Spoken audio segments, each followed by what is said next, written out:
ব্রাহ্মণবাড়িয়ার আখাউড়া স্থলবন্দর দিয়ে প্রতিদিন যে কয়েকটি পণ্য রপ্তানি হয় তার অর্ধেকই হিমায়িত মাছ। প্রতি কেজি $2.5 পাঙ্গাস, পাবদা, রুই, কাতল ও ট্যাংরা সহ বিভিন্ন প্রজাতির মাছ যায় ভারতে। 2024-25 অর্থবছরে ভারতে রপ্তানি হয়েছে 514 কোটি 34 লাখ টাকার পণ্য, যার মধ্যে রয়েছে হিমায়িত মাছ, সিমেন্ট, প্লাস্টিক, প্রক্রিয়াজাত খাবার, তুলা, ভোজ্য তেল, আটা ও ময়দা সহ বিভিন্ন পণ্য। এর মধ্যে সবচেয়ে বেশি রপ্তানি হয়েছে হিমায়িত মাছ, প্লাস্টিক ও প্রক্রিয়াজাত খাবার। একই সময়ে ভারত থেকে আমদানি হয়েছে 7 কোটি 31 লাখ 82 হাজার টাকার জিরা, ডাল ও কাজু বাদাম।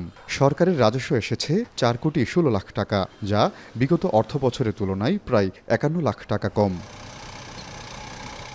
তবে গেল মে মাসে ত্রিপুরা, আসাম, মিজোরাম ও মেঘালয়ের স্থলবন্দরগুলো দিয়ে বাংলাদেশ থেকে তৈরি পোশাক, প্রক্রিয়াজাত খাবার, জুস, তুলা, প্লাস্টিক, পিভিসি সামগ্রী ও কাঠের ফার্নিচার আমদানিতে নিষেধাজ্ঞা দেয় ভারত সরকার।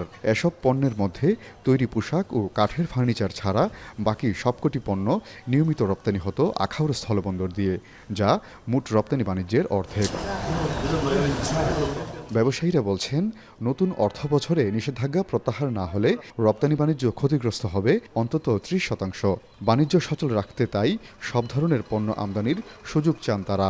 ইন্ডিয়ার নিষেধাজ্ঞার কারণে অনেক আমরা রপ্তানি পণ্য বন্ধ হয়ে গেছে। বর্তমান যে অবস্থায় আমাদের এখানে যে ব্যবসা বাণিজ্য কমে গেছে, এতে মনে করেন যে অনেক লোক বেকার হয়ে গেছে। নিষিদ্ধ পণ্য ব্যতিরেকে সকল পণ্য যদি আমাদের ইম্পোর্টটা অনুমোদন দিত, তাহলে হয়তো আমাদের ইম্পোর্টের দিকে সচল হইতো। নতুন পণ্যগুলা ভারতে রপ্তানি করতে পারি, সেদিকে একটু নজর দেওয়া দরকার।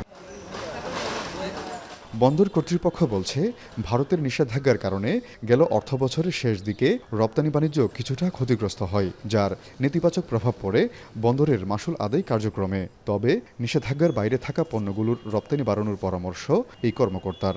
আগে যে পরিমাণ আমাদের বন্দর মাশুল আদায় হতো গাড়ির সংখ্যা বেশির কারণে, ভারতের নিষেধাজ্ঞার ফলে আগে যেহেতু অনেকাংশে এক্সপোর্টটা কমে আসার কারণে আমাদের বন্দর মাশুলটা কমে আসছে। বন্দর দিয়ে সব ধরনের পণ্য আমদানির অনুমোদনের বিষয়টি জাতীয় রাজস্ব বোর্ডের এখতিয়ার জানিয়ে নতুন অর্থবছরে আমদানি রপ্তানি বাণিজ্য বাড়বে বলে আশা শুল্ক বিভাগের। সংশ্লিষ্ট যারা আছেন তারা জাতীয় রাজস্ব বোর্ডকে বিষয়টা অবগত করেন। রাজস্ব বোর্ড থেকে আমরা কোনো নির্দেশনা পাই, তখন ওই অনুযায়ী কাজ করতে পারবো। 1994 সাল থেকে আখাউড়া স্থলবন্দর দিয়ে ভারতের সঙ্গে চলছে পণ্য আমদানি রপ্তানি বাণিজ্য। বন্দর দিয়ে পারাপার হওয়া যাত্রীদের ভ্রমণ করু সরকারের রাজস্ব আয়ের অন্যতম উৎস। আজিজুল সঞ্চয়, এখন ব্রাহ্মণবাড়িয়া।